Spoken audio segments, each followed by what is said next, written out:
Perkenalkan, nama saya Muhammad Ali Al-Jauhari, peserta PPG dari LPTK Universitas Negeri Makassar, Angkatan 3 tahun 2020 dari kelas TKI 01. Hari ini, hari Senin, tanggal 30 November 2020, saya akan melaksanakan uji kinerja pembelajaran. Assalamualaikum warahmatullahi wabarakatuh.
Assalamualaikum warahmatullahi wabarakatuh.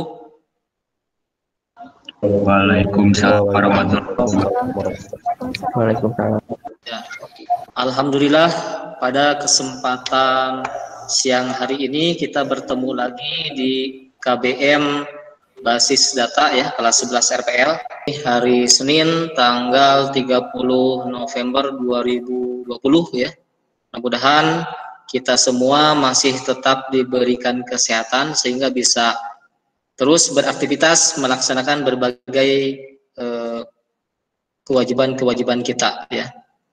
Sebelum memulai pembelajaran kita hari ini, Bapak meminta salah seorang dari kalian untuk memimpin berdoa. Siap. Terima kasih Bapak. Oke, sebelum kita memulai pelajaran hari ini, alangkah baiknya kita berdoa menurut percayaan agama masing-masing. Berdoa dipersilahkan.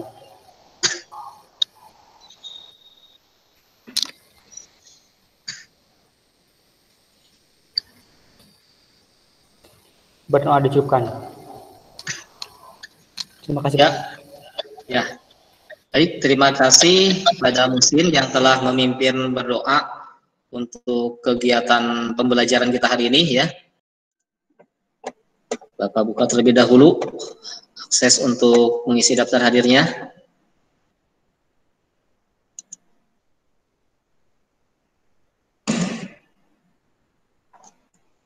Ya, silakan melalui di sini ya, di Classroom kalian isi daftar hadir ini ya. Isi daftar hadir ini. Sebelum Bapak mulai ya, Bapak tidak bosan-bosannya mengingatkan kepada kalian untuk tetap menjaga protokol kesehatan dimanapun berada ya. Kemudian tidak lupa juga Bapak ingatkan ya untuk menerapkan 3LH-nya ya, prosedur dalam pengoperasian komputer atau pengoperasian laptop ya. Jadi harus ingat ya, kita bagaimana menggunakan laptop ya, jari-jari tangan kita, posisi duduk kita, kemudian pencahayaan. Sesekali kita melihat ke arah yang jauh ya dari layar kita supaya memang mata kita itu tidak lelah ya. Kemudian Bapak juga tidak bosan-bosan untuk memotivasi kalian untuk selalu belajar kalaupun memang sekarang masih dalam masa pandemi ya. Sebelum mengawali pembelajaran kita hari ini ya, sebelum ke materi, Bapak akan sampaikan terlebih dahulu, nanti ada tayangan video ya. Di tengah kondisi pandemi dan PSBB saat ini, e-commerce secara otomatis menjadi solusi masyarakat untuk berbelanja. Namun ada-ada aja nih oknum yang memanfaatkan kondisi ini untuk meretas data pengguna dari salah satu e-commerce unicorn di tanah air. Gak main-main karena 91 juta data pengguna berhasil dicuri oleh hacker dan dijual secara ilegal melalui dark web. Bagaimana kelanjutan penyelidikan kasus ini dan bagaimana nasib data Anda yang sudah terdaftar menjadi pelanggan pada e-commerce ini? Akan kami ulas dalam heboh bocor data pengguna Tokopedia. Kita mulai dari kronologis dari kasus pencurian data Tokopedia, di mana kasus ini terungkap ke publik oleh akun Twitter @underthebridge yang mengklaim dirinya sebagai layanan pengawasan dan pencegahan kebocoran data asal Israel. Awalnya di sini kita melihat peretas dengan nama akun Waisodank menawarkan 15 juta data akun pengguna Tokopedia di forum Raid Forums. Kemudian hacker berbagi data untuk meminta bantuan peretas lain membuka kunci algoritma password akun tersebut karena masih di-hash atau masih disandikan. Data yang ditawarkan berupa user ID, email, nama lengkap, tanggal lahir, jenis kelamin, nomor ponsel, dan password yang tersandi atau masih terhash. Hacker juga mengklaim data ini dari peretasan yang terjadi pada 20 Maret di tahun 2020 ini. Dan sehari kemudian, hanya 1 hari, hacker berhasil mengumumkan bahwa mereka telah menjual 91 juta data pengguna seharga $5.000 Amerika Serikat atau setara dengan 75 juta rupiah yang dijual pada Empire Market atau pasar gelap di dark web. Manajemen Tokopedia sendiri sudah mengakui akan adanya upaya pencurian data pengguna Tokopedia, namun informasi penting seperti akun pelanggan, password, data keuangan tetap berhasil terlindungi, di mana hal ini juga sudah disampaikan kepada publik melalui Menkominfo Johnny G. Plate usai rapat tertutup bersama pihak Tokopedia pada Senin 4 Mei 2020. Kita lihat di sini, inilah hasil yang berhasil diretas oleh hacker dan inilah yang gagal diretas yang perlu Anda perhatikan juga. Jadi password, akun pengguna dan data keuangan di sini tidak berhasil diretas oleh hacker. Kemudian kita beralih ke slide selanjutnya, di mana yang jadi pertanyaan publik selanjutnya adalah seberapa aman kemudian akun mereka untuk digunakan bertransaksi di Tokopedia saat ini. Menjawab pertanyaan tersebut, kita melihat jawaban dari VP of Corporate Communication Tokopedia yang menegaskan bahwa tidak ada kebocoran data keuangan dan transaksi pengguna di sini, di mana kalau Anda lihat seluruh transaksi dengan semua metode pembayaran termasuk informasi kartu debit, kartu kredit dan juga OVO di Tokopedia tetap terjaga keamanannya. Hal ini juga diperkuat. Ya, barusan sudah kita lihat ya tayangan video dari YouTube ya mengenai berita kebocoran data pengguna di aplikasi Tokopedia ya. Berdasarkan tayangan video tersebut nih, Bapak tanya nih, ada yang bisa menyimpulkan tidak apa kaitan dengan materi pembelajaran kita di basis data hari ini? Adakah yang bisa menjawab? Silakan, Han. Ya, Pak.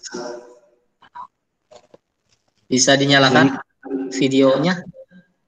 Beda ini Pak, beda perangkat. Oh, beda perangkat ya, nggak apa-apa. Caranya di laptop. Ya, silakan. Jadi hubungannya itu di sel ini ada perintah yaitu grant dan revoke.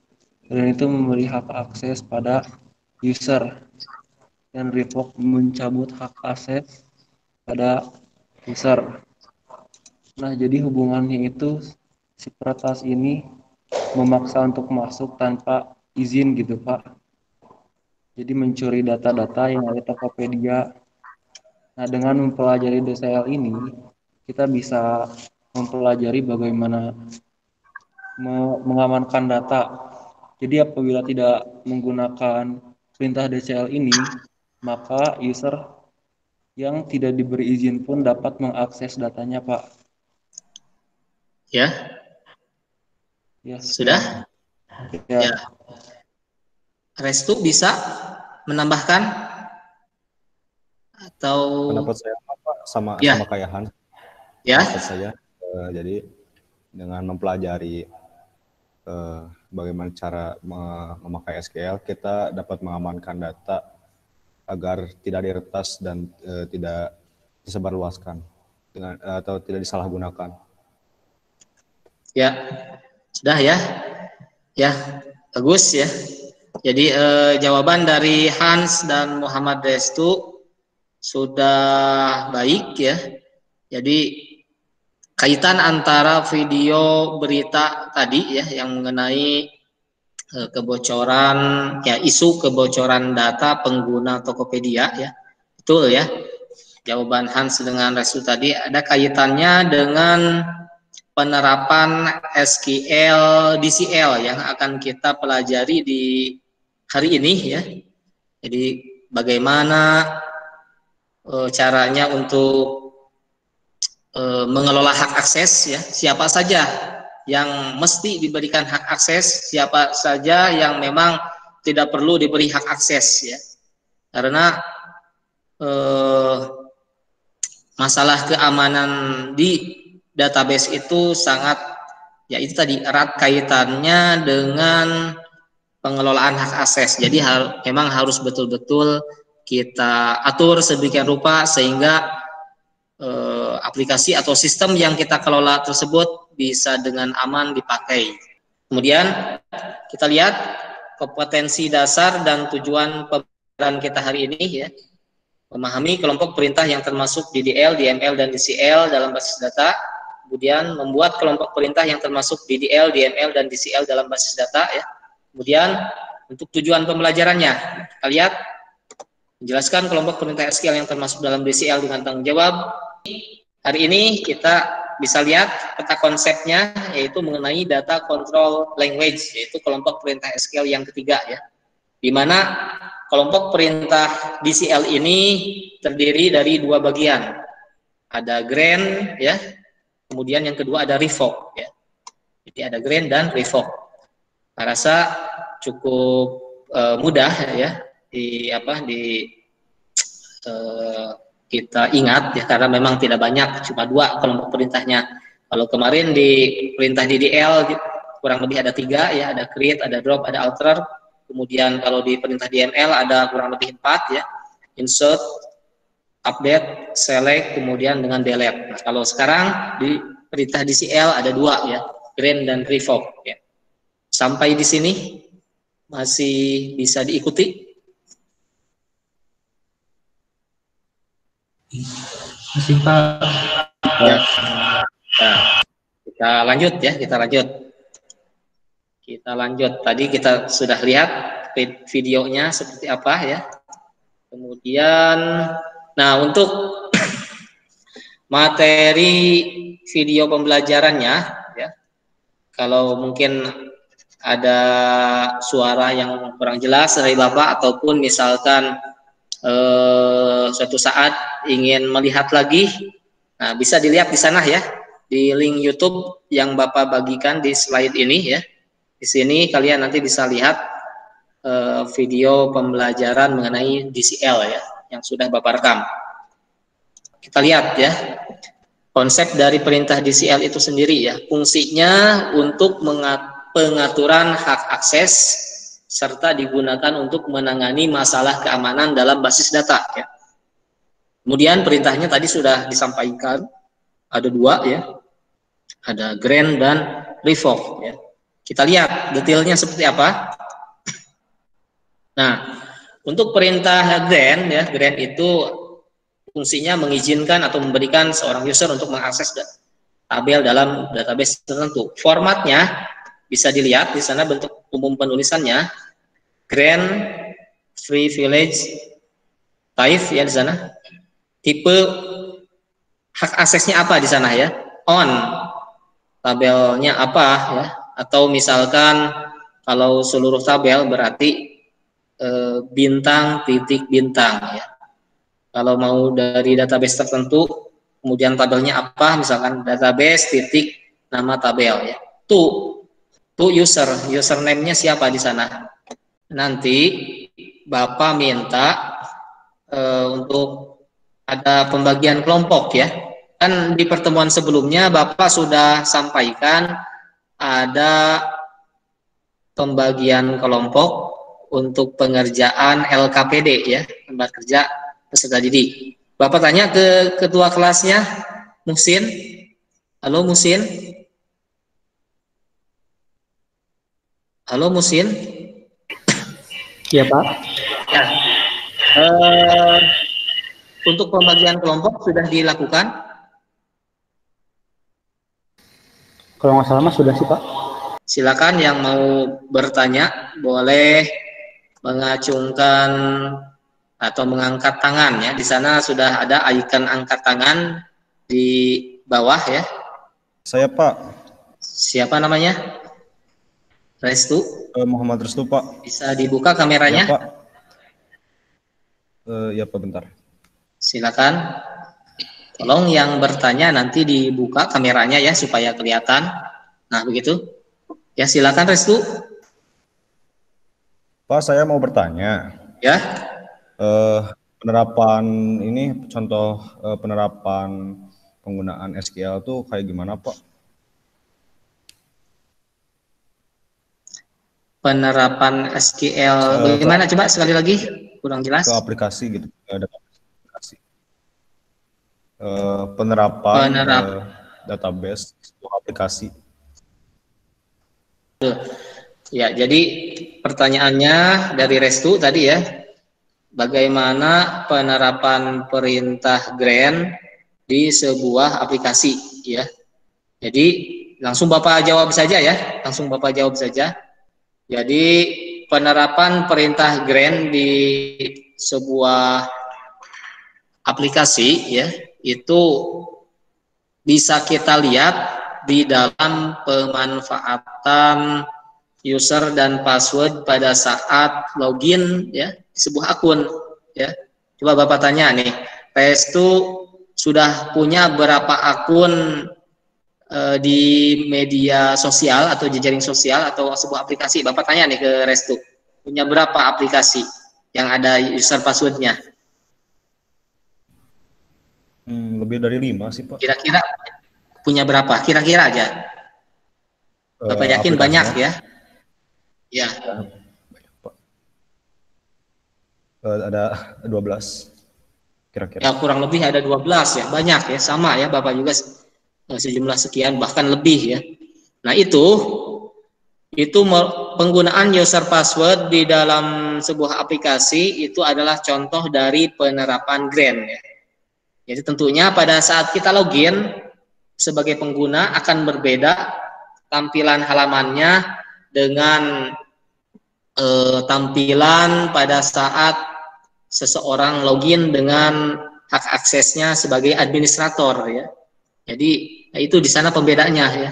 Contoh misalkan kalau di supermarket ya, antara user dia posisinya sebagai kasir dengan user sebagai administrator ataupun user sebagai kepala toko pasti akan berbeda ya. Jadi tergantung perannya sebagai apa, maka nanti yang muncul itu adalah layanan untuk si user tersebut gitu. Nah, itu diaturnya di mana? Ya diaturnya nanti dengan perintah grant ya, yaitu di kelompok perintah DCL yang hari ini sedang kita pelajari. Sampai di sini Restu bisa terjawab apa yang Bapak sampaikan? Alhamdulillah bisa Pak. Ya, alhamdulillah kalau bisa terjawab ya, mudah-mudahan tetap ya menggali informasi-informasi lagi yang lain ya selain di pembelajaran kita di sini. Silakan Ali Rahman Hidayat. Di sini di Bapak sudah ada kelihatan mengangkat tangan. Silakan Ali Rahman, ya, dibuka kameranya, bisa?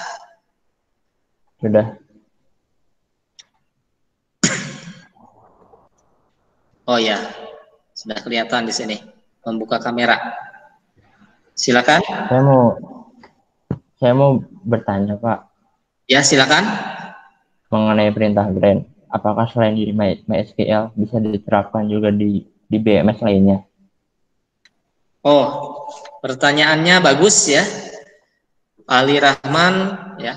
Kata Ali katanya apakah perintah grant ini bisa diterapkan di DBMS lain selain DBMS yang kita pelajari di MySQL?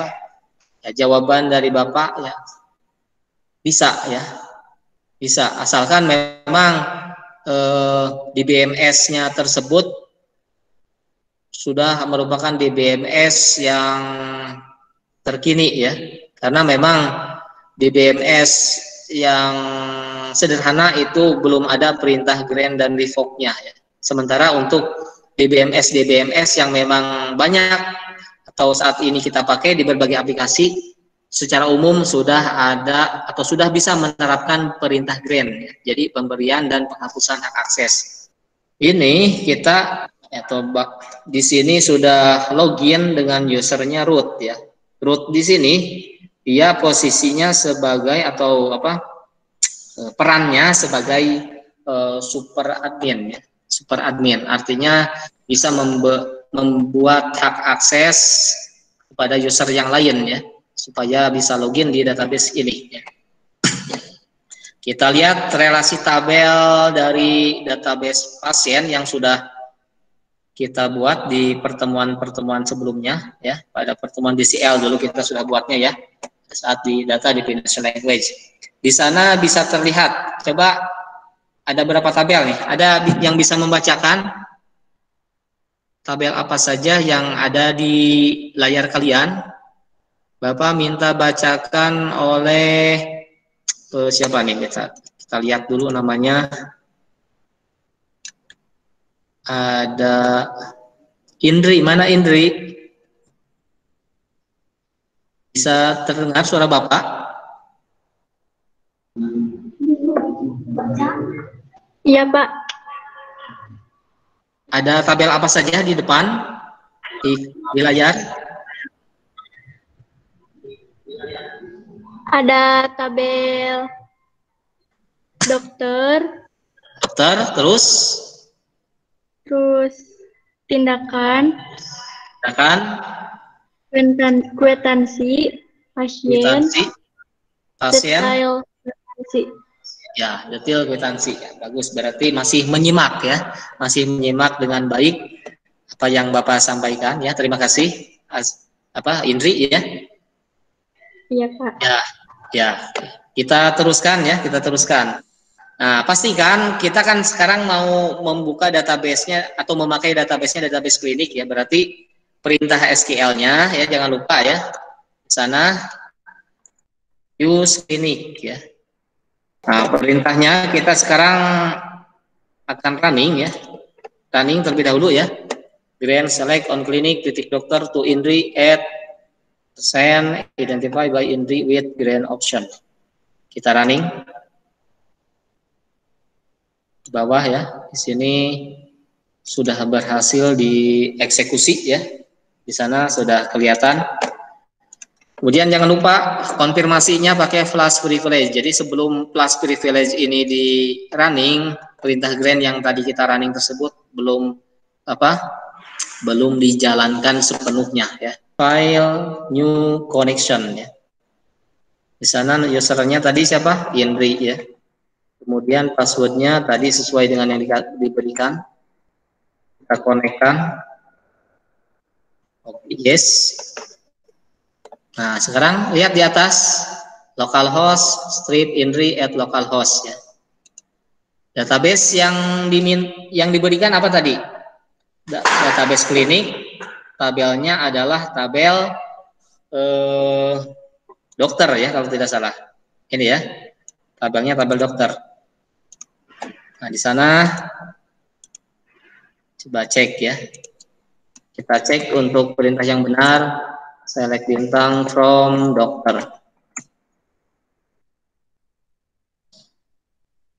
Ya, running bisa muncul.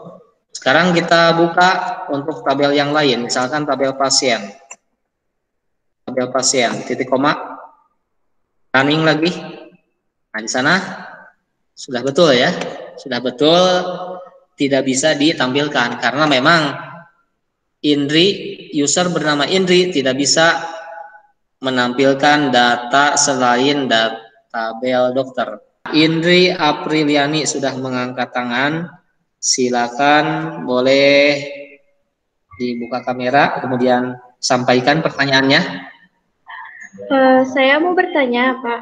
Mohon Iya. maaf, di luar materi DCL. Ya, nggak apa-apa, silakan. Bagaimana cara masuk ke MySQL atau MariaDB di PHP MyAdmin? Oh, pertanyaannya bagus ya. Ini bagus pertanyaan dari Indri. Katanya bagaimana cara masuk ke MySQL melalui jendela PHP MyAdmin. Itu ya? Ya. Sambil disimak ya di layar ya. Bapak akan demokan bagaimana masuk ke jendela query atau ke database melalui PHP MyAdmin. Localhost ya. Nah, localhost, diketik localhost. Nah, masuk ke sini PHP MyAdmin ya. PHP MyAdmin. Biasanya ada jendela untuk memasukkan user dan password, atau juga kalau sudah otomatis akan masuk ke jendela PHP MyAdmin-nya sendiri ya. Kita lihat di sana. Karena tadi sudah di running ya. Sudah di running untuk Apache dan MySQL-nya. Nah, di sini kita lihat sudah masuk ke jendela localhost. Nah, seperti ini ya caranya. Ya. Pak, saya sekali lagi mau tanya tentang cara menguji hak akses yang telah diberikan terhadap user tertentu.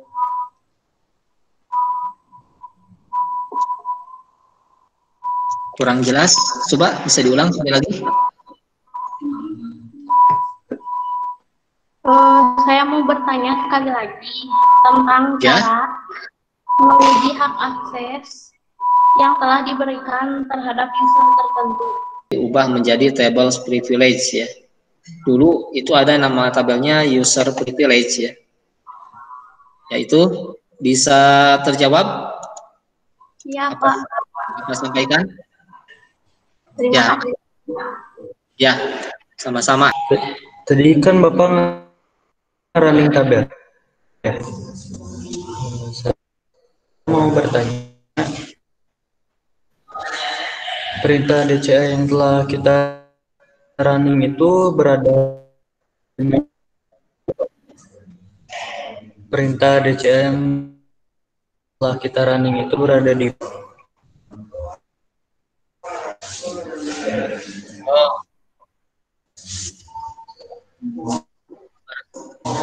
Perintah DCL yang tadi sudah di running ya.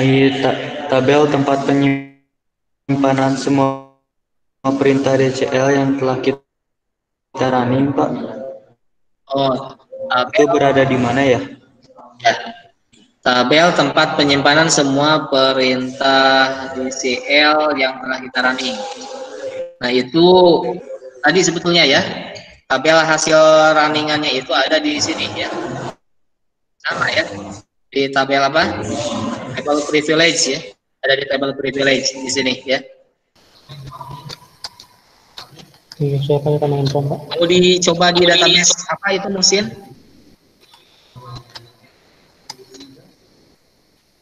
Iya, Pak. Coba di database apa itu? Oh, di database sekolah, Pak. Oh, database sekolah, ya. Bagus. Kalau on berarti on database-nya dulu ya. On database-nya terlebih dahulu. Iya, Pak. Nah, betul. Silakan di running. Nah, kalau di runningnya di CMD ya cuma di enter ya. Itu sama dengan running. Terus setelah itu perintah apa? Untuk mengkonfirmasi. Kalau untuk mengonfirmasi benar atau enggaknya, Pak. Flash privilege-nya tulis. Iya, yes. Nah, Gimana tulisannya sih? privilege.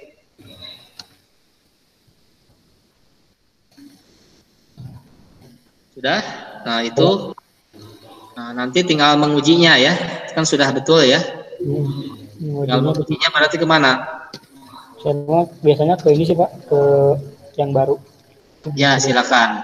Camde yang baru, dah begitu.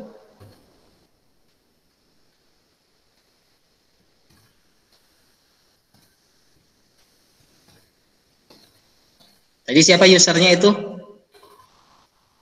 User 1. Oh, user 1 ya. Nah, saya komen di naik user. Nah, itu sudah betul ya. Ya. Karena apa? Karena dari perintah ininya juga grand select-nya cuma on sekolah, ya select yang guru, tabel guru aja. Ya, betul ya. Karena tadi Muhsin sudah memberikan hak akses terhadap user 1 berupa hak aksesnya select saja ya pada tabel guru ya di database sekolah. With grant option, jangan lupa ya. Grant option. Sudah. Ya, koma. Jadi jangan lupa nanti ada plus privilege-nya juga ya. Sekarang ditambahin. Iya, boleh. Kalau di sini mungkin sekalian running ya. Coba aja tes nih. Harusnya grant dulu baru plus privilege gitu. Coba tes. Apa? Sekarang? Iya, coba. Grant. Iya.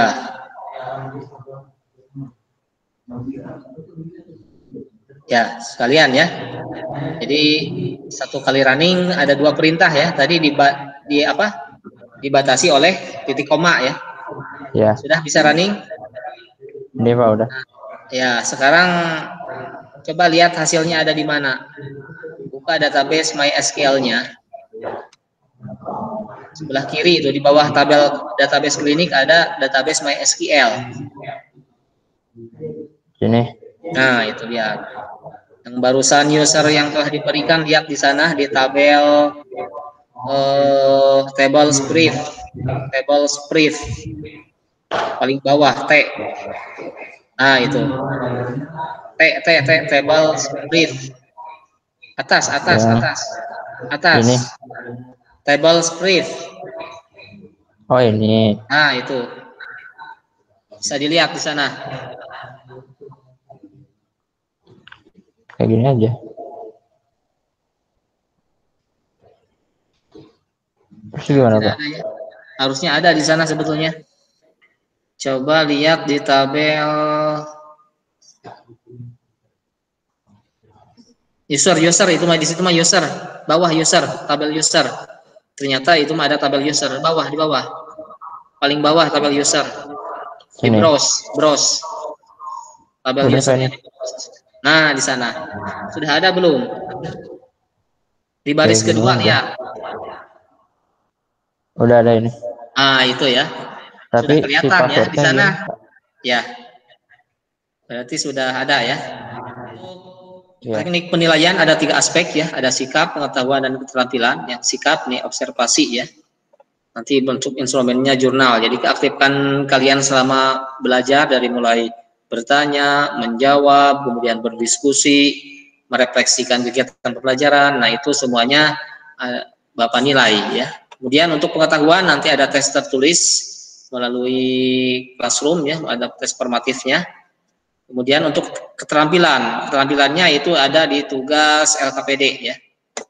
Tugas LKPD ya. Yang kelompoknya yang sudah dibentuk di pertemuan-pertemuan yang lalu ya, silakan kalian tinggal melaporkan hasil pembuatan databasean yang barusan sudah ada perwakilan dari 2 kelompok ya yang sudah mempresentasikan hasil dari pengerjaan database-nya, tinggal melanjutkan untuk laporan di LKPD-nya ya di sini ya.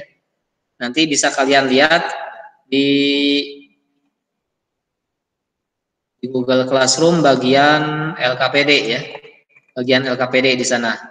Bisa dilihat tugasnya ya, formatnya seperti apa ya. Formatnya seperti apa? Silakan kalian buka ya. Kalian buka, kalian baca petunjuknya, kemudian dikerjakan. Jadi di pertemuan kali ini kita telah membahas tentang brain dan revoke, dan tadi kita juga langsung live codingnya bagaimana menjadi seorang user yang diberi grant atau diberi hak akses. Dan ini sangat penting sekali untuk mengolah suatu aplikasi, soalnya sangat dibutuhkan untuk data user dan untuk keamanan juga, agar data-data tersebut terjaga. Sekian, Pak. Ya, betul ya. Jadi hari ini kita telah mempelajari perintah DCL ya, atau Data Control Language, yang mana perintah DCL ini adalah sebuah atau salah satu kelompok dari perintah SQL yang digunakan untuk memberikan dan menghapus hak akses terhadap seseorang ya.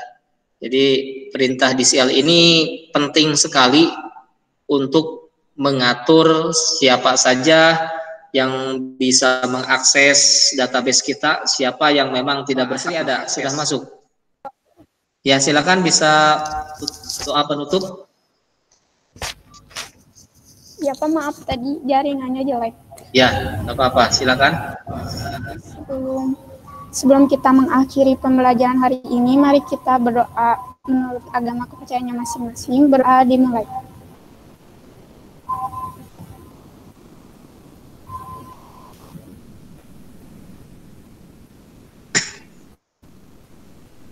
Berdoa selesai. Ya, terima kasih pada Asri yang telah memimpin doa penutup pembelajaran kita hari ini. Mudah-mudahan apa yang telah kita pelajari di hari ini kita bisa terapkan di tugasnya masing-masing ya. Jangan lupa untuk tetap menjaga protokol kesehatan dimanapun kita berada. Tetap semangat ya belajar. Kalaupun memang masih belajar di rumah ya, Bapak yakin semuanya akan baik-baik saja asalkan kita tetap menerapkan protokol kesehatan sesuai dengan yang dianjurkan. Itu saja apa yang bisa Bapak sampaikan di hari ini. Mohon maaf apabila ada hal-hal yang kurang dimengerti ya, ada hal-hal yang kurang jelas terdengar karena memang kita belajarnya di masing-masing tempat ya, BDR ya, belajar dari rumah. Wallahu muwaffiq ila aqwamit thoriq. Wassalamualaikum warahmatullahi wabarakatuh. Waalaikumsalam Assalamualaikum warahmatullahi wabarakatuh.